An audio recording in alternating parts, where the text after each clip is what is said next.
Chris, let's look at Alfreton. Yes. If we can. And obviously, first of all, team news-wise, you've had a few suspensions, all starting to come back now, and fitness-wise, how's the squad looking? Not bad. Still got a few players out through injury and suspension, so that's a bit of a blow. But yeah, looking forward to the game. Alfreton, tough test. Spoke to a couple of the Gateshead lads, and they said that they were a danger. Definitely some good players, and difficult test for us, but we've got to go there full of confidence. You look at a side like Alfreton, and obviously second from the bottom, and on paper a side like yourselves with a game in hand, and if they were to win that game in hand would go second, it's one of those ones you put your pools coupon. But you know from Telford, I'm guessing, that nothing is no, it's not, and we do look back to that and think about what we could have done differently, and obviously we're going up there on the day. It's a long trip. We've got to plan it right and get it right, and we'll try and do that. But Alfreton, I would have said, are definitely in a false position in the league. I think they've got some good players. I don't think they should be where they are. It's just how it's happened for them this season. Nicky Laws, had good success there, and I know he'll turn them round, but we don't want it to be Saturday.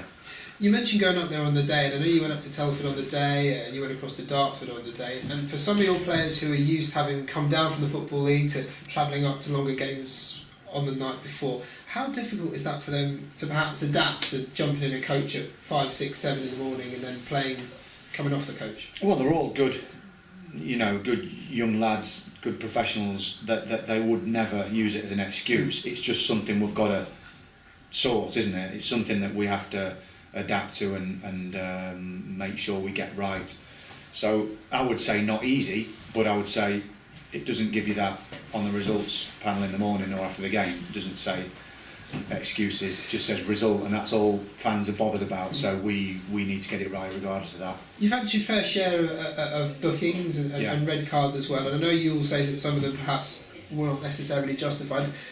Have you talked to the lads at all about their discipline and trying to... Yeah, no, we have. What kinds of things have you kind of reiterated on them? I don't want to take out their desire and energy to make tackles, and yes, you're right, some of these have been borderline, but we have had a discussion about discipline, and just to say perhaps stay on your feet a little bit longer, don't go to ground so easily, don't give the refs the opportunity to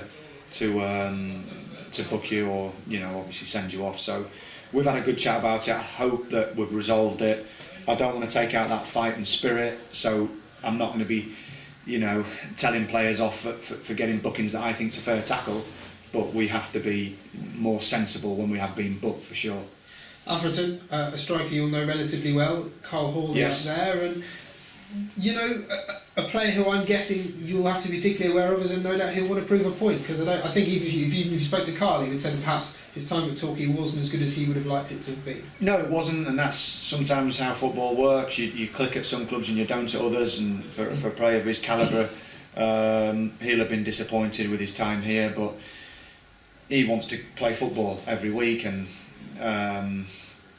I'm sure he's going to do well at Alfreton, so we've got to beware, because he's a good player.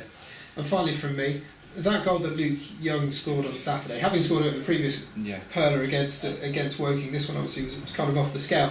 What does that do to the squad following a goal like that? Well, it's magnificent, isn't it? It's like we've all discussed, it's at the right time as well. It's in the right time in a game, an important time, so when you need. And I said at half time, who's going to produce the magic? Come on, one of you produce the magic for today's win, and he did. And you can't give him enough superlatives. He's just a top lad, great lad to work with. No edge to him other than being arrogant on the pitch because he knows he's a good player. Off the pitch, you couldn't wish to meet a better lad, so he deserves it.